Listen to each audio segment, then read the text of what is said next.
So you just got your orders and now all the stress is kicking in and you're trying to figure out how can I make this process easier, whether it's your first time or your 10th time PCSing around the country. These things are always stressful and we're here to help. We're going to be actually talking about in this video our top 10 tips for military moves no matter where you're going, and we're going to talk about that right now.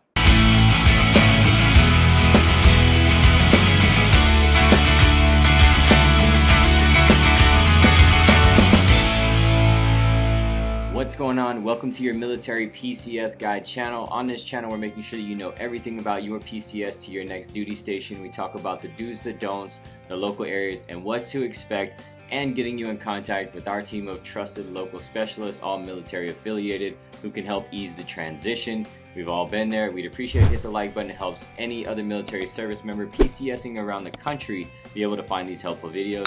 Don't forget to hit the subscribe button and the notification bell so that you get notified anytime we put a new video out on this channel. And look, our team talks to military service members just like you every single day, and we absolutely love it. If you are PCSing and looking to get in contact with a trusted local specialist such as myself or a member of our team, you've got to reach out, okay? You can shoot us a text, you can send us a DM, you can send us an email. You can skip all that and you can go to the Zoom link down in the description below. All that and more is available to you. You can reach out however you would like. All right, we love it. We absolutely love it. And however you want to get a hold of us, we definitely got your back when PCSing to your next duty station.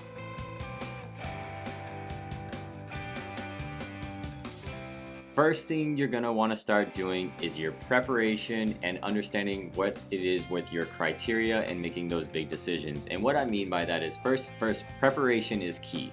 All right, you don't want to get to the very end or get too close to your PCS date and then be scrambling and trying to figure these things out. Oh my gosh, what do we need to get done? We have like little to no time. So you want to start planning as soon as you get the orders. I don't care how far out you are. If you're watching this video, that means you're in the planning phase and you're trying to find more information to help you make this move as less stressful as possible, as easy as possible, and as seamless as possible. So what you're going to want to do though, you're going to start researching these areas and communities, especially if you've got kids, right, and you have a family. You're starting to research school areas, family-friendly communities, where do military-friendly communities around the bases in certain areas, right? So what you're going to do though, you're making this criteria list of what it is that is super important to you and is an absolute, like, this has to happen, and then things that you're okay with, like these can happen, these cannot happen. And basically what I'm talking about is, like, for instance, if schools, you want to have great schools and that is something that is just super important to you and your family, and you're not willing to sacrifice that, which is okay, totally understandable, then that's something you've got at the top of your list. Versus another thing, maybe having, you know, let's say like a 3-car garage or something like that, or an easy commute. Like, that's something you're like, I'm willing to sacrifice that depending on the area in the house. Like, that's something that's not necessarily like we have to have it, right? So that's what I mean by creating this list and starting to make those big decisions. Here's what we're not willing to sacrifice. Here's what we're okay with if we don't get it on our next move in our next area and community. So you're going to want to start making your list along with your preparation, like I said, which you're already doing if you're here on this channel, preparing for that next PCS and trying to find these local communities, find out more, and then also getting in touch with somebody such as myself or a member of our team, right, that can really give you that honest conversation about what it's really like to live near that military base. Another big decision is going to be whether you rent or buy at your next duty station or live on post, which is essentially renting, right? But living on post, living off post, and then if you're living off post, do you want to rent or buy? How much is your BAH? Are you in a good position to buy? Are you using it as investment vehicles while you're there and then renting them out while you leave?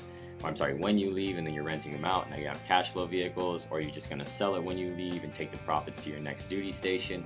Those types of things.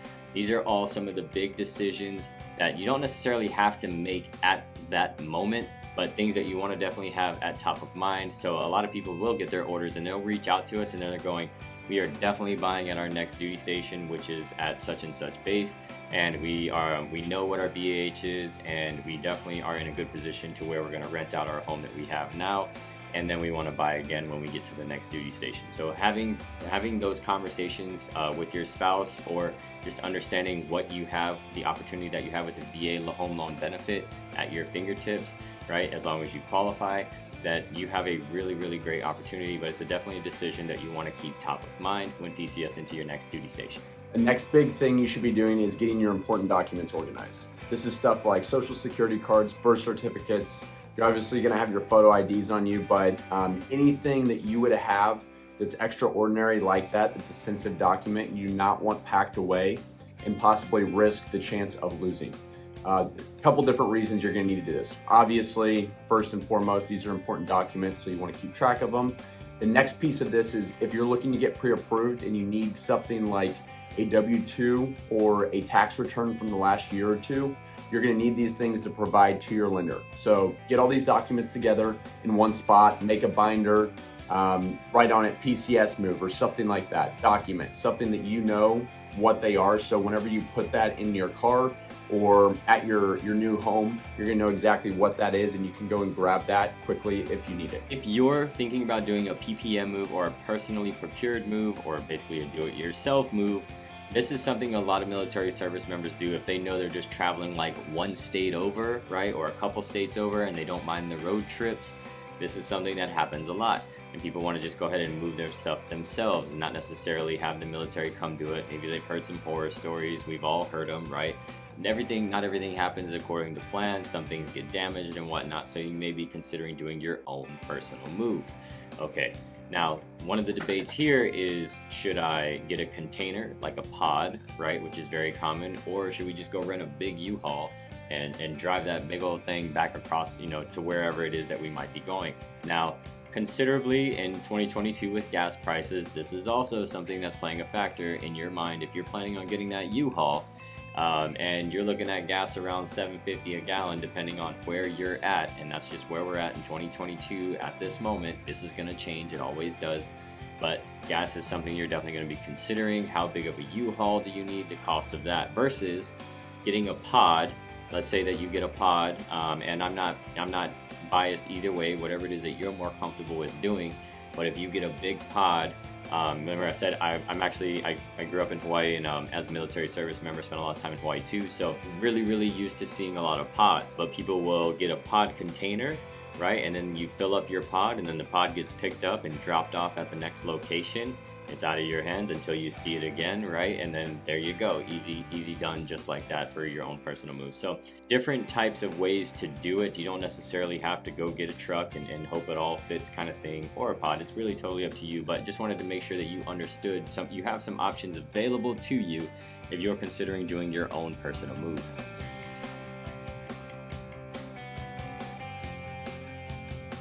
Quick interrupt, just wanted to let you know that there is a ton of other information on this channel, not just about the VA loan, but if you're PCSing around the nation, there's tons of other playlists. You can even go into like the little search bar on our channel specifically, and you can type in the base or the city that it's around and see if we have that information available to you at this time. If not, we are guaranteed we are definitely working on it and building these teams around the nation, to help military service members just like you PCSing around the country.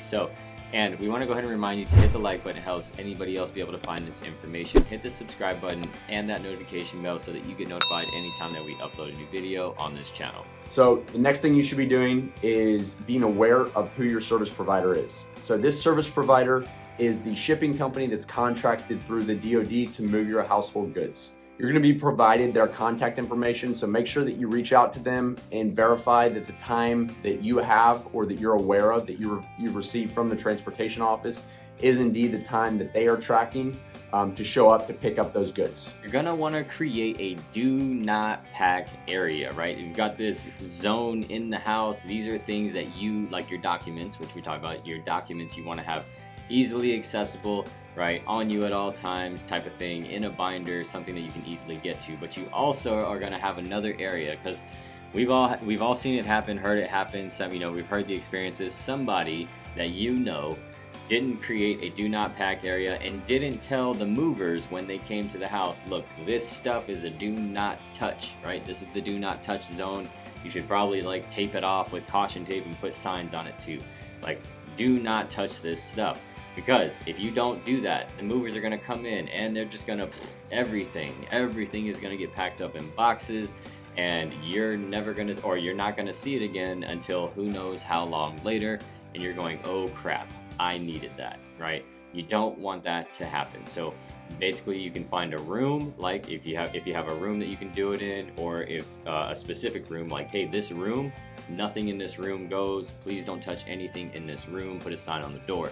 If you don't have that space available, maybe the garage, maybe the living room, and you kind of just like circle it off, and then like I said, just create this zone of a do not pack area. Do not touch this stuff, or else it will get packed and it's going to be a while before you get to see it again. The next tip is to separate essential items for easy access. These essential items are things that you know you will need in the short term that you do not want packed away in that household goods shipment. Remember, you're a household goods shipment. These items are going to be gone for as few as a few weeks, depending on how quickly you're moving into your new home, whether you are renting or purchasing, up to maybe a few months if your items go into a short-term storage situation. So these items are going to be things like clothes, basic essentials that you're going to need every day. And then I would also recommend, possibly in this group of stuff that you're going to be not having in the bulk household goods shipment, be things like valuables. So watches, money, obviously, anything like that that you want to know exactly where it is, that you don't want to risk getting lost in the mix somewhere, or things that you know you're going to need right away or during your PCS move.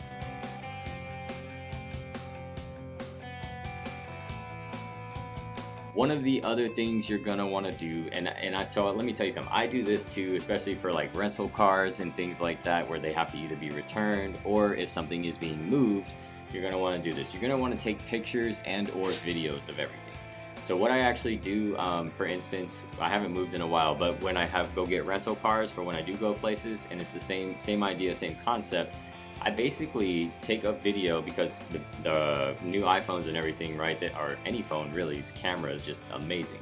But I take a video and I walk around the car, right, and I point out things, and me talking, right, okay, there's a scratch right there above the wheel, or there's a scratch over there, the window looks dinged up, that type of stuff, and I'm videoing the whole car and zooming in on these things. So the same thing goes when you're at home and you got your big items, you got your new 80-inch TV, or you've got a really nice desk or couch or whatever it is, right? Go ahead and take a video of yourself. Like, look, this is how my couch looks right now. I'm just taking this just in case. When the things get moved, things happen. So I'm taking this video right now on this date at this time as evidence, just in case anything happens. Walk around your couch, make sure you point out things that are already there, right? And then if something does happen later on when you get to your new duty station and you're unpacking your goods, or your goods are unpacked for you, and you see that there's a huge issue, you go, hey, look, I got this video right here that I did on this date. It's all date and timestamped in my phone, right? This is evidence that this did happen, okay? And then you can even stop that video and pause it and take screenshots if they just want pictures and not necessarily an entire video. But either way, it's gonna work out for you, because you took the time to really protect yourself and your household goods by doing that video, and then you, like I said, holding screenshots from it. So just an idea to help you again later on, if hopefully nothing does happen, but if something does end up happening to your household goods. Next tip, do not be cheap on packing supplies. So first off, if you have a service provider or a contracted shipping company through the military come and pack up your household goods, they're going to show up with all the packing supplies, and you're not going to have to worry about that. However, if you elect to do a self-move, you're going to basically be reimbursed by the government for your packing supplies, and then your mileage and your distance and whatever else you may rate based on where from the current duty station you're going to where your next duty station is, and a number of other factors. Bottom line is, don't be cheap on this stuff. This is going to prevent stuff from getting damaged, and you're going to get reimbursed for this once you complete your move. All right, so we've got the little ones, and they all want to help, right? And for the most part anyway, right? Maybe not the teenagers so much, but the little ones especially. They see that you're involved, they see that everybody's doing something, and they want to be involved too. And I know how this can be, because I have little ones myself, and they just want to help out. They want to put the tape or on something, or we got to make it fun.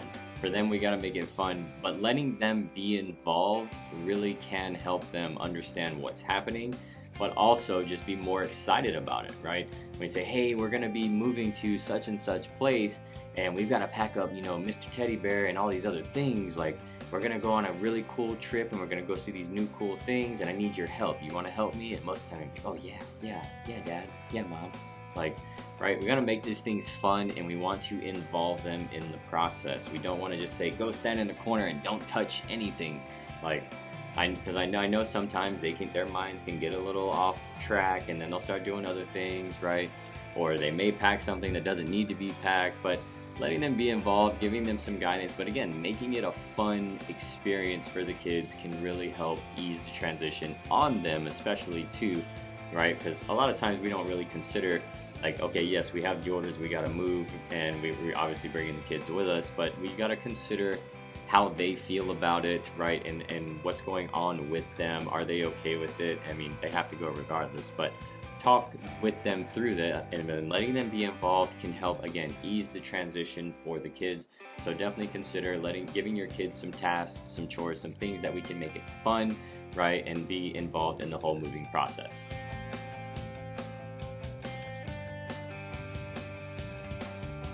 And so that wraps up the list of things that you should be aware of that we feel like are important, that will really help you out in your PCS process.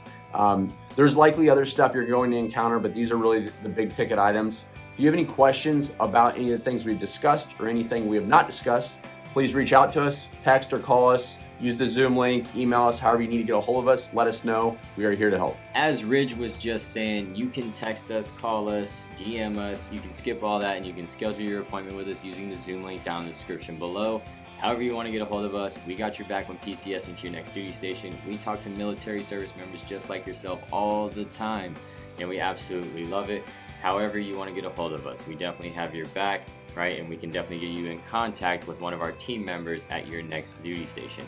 If you've made it this far and you haven't already hit the like button, please do so. It helps anybody else be able to find this information. Hit the subscribe button and that notification bell so that you get notified anytime we upload a new video on this channel. Tons of content on this channel helping you PCS from all the bases. We've done all the bases, or we're working on doing more bases, getting those out there. If you don't see your military base that you'd like to know more information on, please drop it in the comments below. But we're going to have a lot of other videos popping up for you right now.